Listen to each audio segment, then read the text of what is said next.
अस्सलाम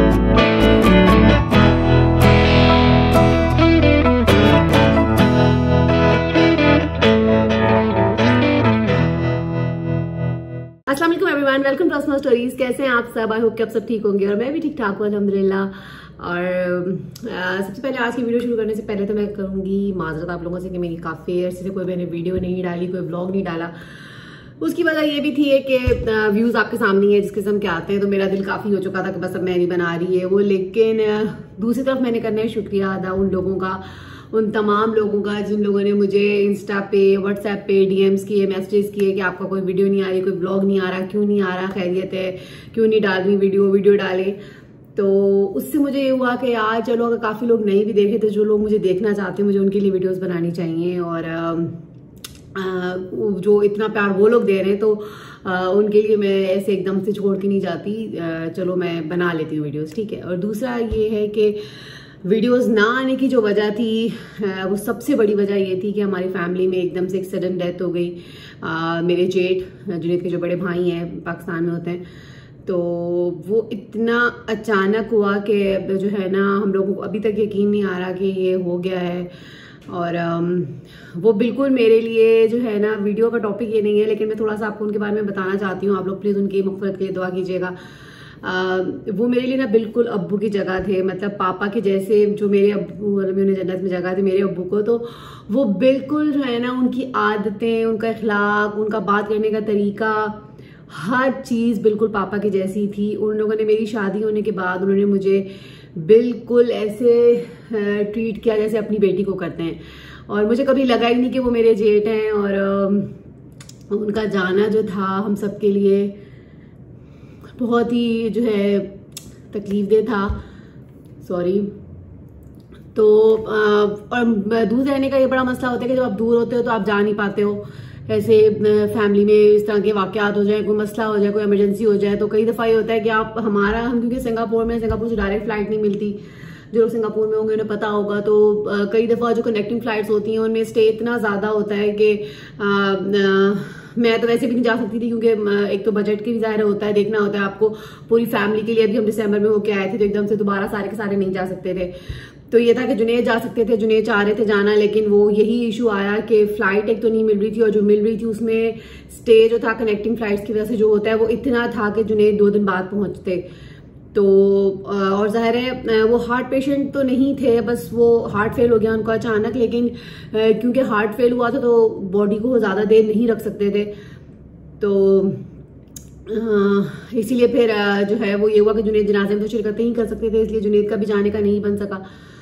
तो ये एक ऐसी चीज़ थी जो अभी तक हमें यकीन नहीं आता। वो माशाल्लाह बिल्कुल ठीक थे, सही थे, और इतना अचानक हुआ कि अभी तक हम लोगों को यकीन नहीं आता इस बात का। लेकिन ज़ाहिर है ये ज़िंदगी के साथ साथ जो है वो लोग चले जाते हैं और दुनिया तो वैसे ही चलती रहती है। जैसे मैं यही सोचती हूँ कि जब हमारे पापा का इंतकाल हुआ तो तब भी हम लोगों को होता था कि लगता था कि नहीं बस अब जो है ना हम नहीं रह सकते, पापा के बगैर नहीं चल पाएंगे हम।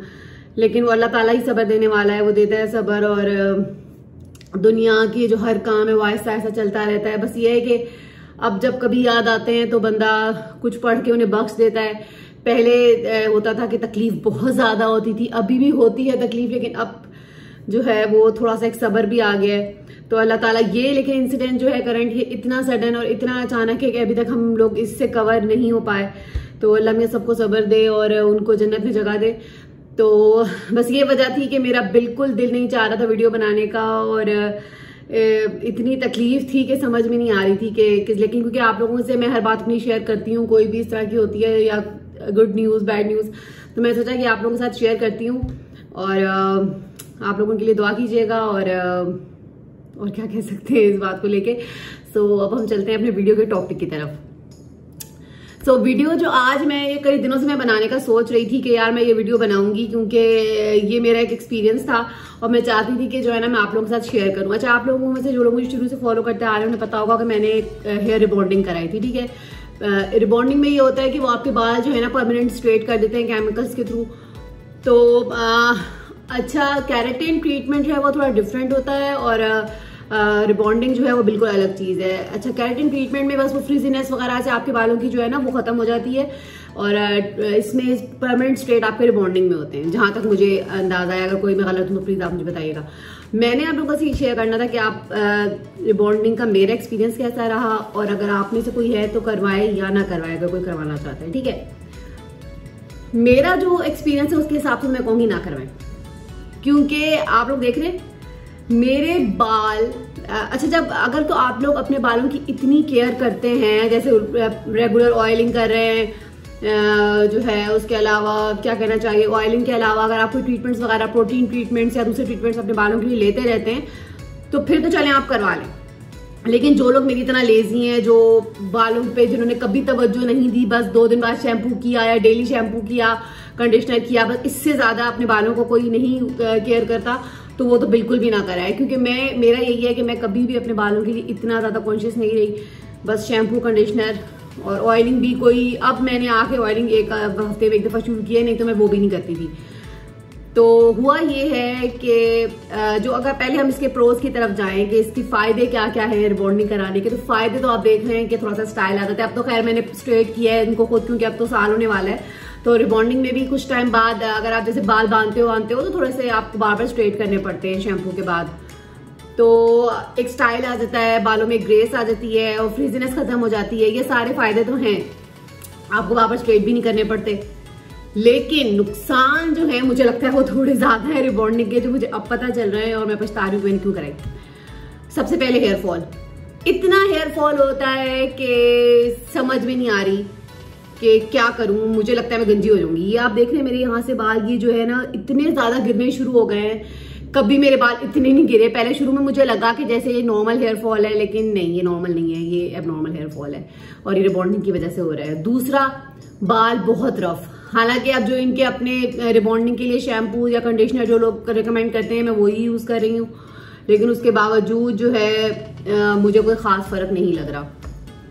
तो हेयर फॉल का जो है ना सबसे बड़ा मसला है। और अब मैं सोचूं कोई मैं ऐसे ट्रीटमेंट करवाऊं जिससे जरा मेरे बाल थोड़े हेयर ग्रोथ हो, जरा थोड़े बालों में वॉल्यूम आए, थोड़े बाल हेल्दी हो। क्योंकि आप ये देख रहे हैं, अभी शायद वीडियो में इतने ज्यादा नहीं पता चल रहे होते हैं, लेकिन सच में जो है वो इतने रफ हो रहे हैं और गिर भी बहुत ज्यादा रहे हैं। तो मैंने सोचा था कि मैं आपसे जरूर शेयर करूं, ताकि अगर आप में से कोई करवाना चाह रहा है तो काइंडली बहुत सोच समझ के ये फैसला करें। क्योंकि अगर तो आप मेरी तरह कहीं ज्यादा आते जाते नहीं है, थोड़ा बहुत ही जाना आना होता है, नॉर्मली घर पे है, तो आप लोग कभी कभी स्ट्रेटनर से स्ट्रेट कर लें तो वो ठीक है। वो इतना मेरे ख्याल से, हाँ, हीट प्रोटेक्टिव स्प्रे लगा के वो इतना मेरे ख्याल से मसला नहीं करेगा जितना ये लॉन्ग टर्म करता है।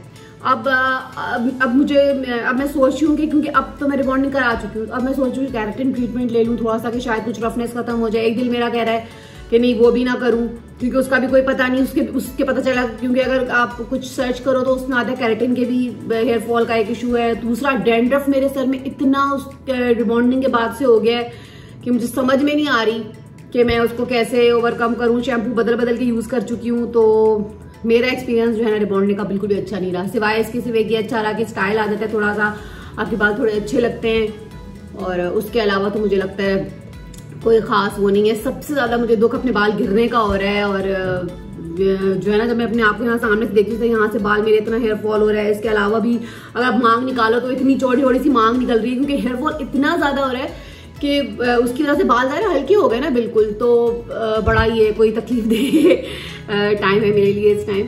तो इसलिए मैंने सोचा था कि ये वीडियो मैं जरूर आप लोगों के साथ शेयर करूंगी, ताकि अगर मेरी वजह से किसी को फायदा हो सकता है तो हो जाए, और रिबॉन्डिंग कराने से पहले 100 बार सोचें। हालांकि मेरा इरादा था परमिंग करवाने का, लेकिन फिलहाल मैंने उसको पोस्टपोन कर दिया। अब जब तक मेरे बाल थोड़े से हेल्दी दोबारा नहीं हो जाते, परमिंग की तरफ नहीं जाना। परमिंग कैसी रहेगी मेरी वो भी मैं बताऊंगी, क्योंकि मुझे बहुत शौक है परमिंग कराने का, बचपन से मुझे कर्ली बाल पसंद है। तो परमिंग इंशाल्लाह मैंने एक बार तो करवानी है, लेकिन पहले फिलहाल मैं इनको जरा देखूं। अगर आप में से किसी को किसी अच्छे ऑयल का, किसी अच्छे शैम्पू का पता है जो आप लोगों ने आजमाया हुआ है, जिससे हेयर फॉल रुकता है और हेयर ग्रोथ अच्छी होती है, तो मुझे कमेंट्स में जरूर बताइएगा। और बस यही थी आज मेरी छोटी सी वीडियो, फिर भी बात करते करते काफी बड़ी हो गई। और इसके साथ ही मेरी आज की जो वीडियो है होती है खत्म। और दुआ में याद रखिएगा, अपना ख्याल रखिएगा। अल्लाह हाफिज।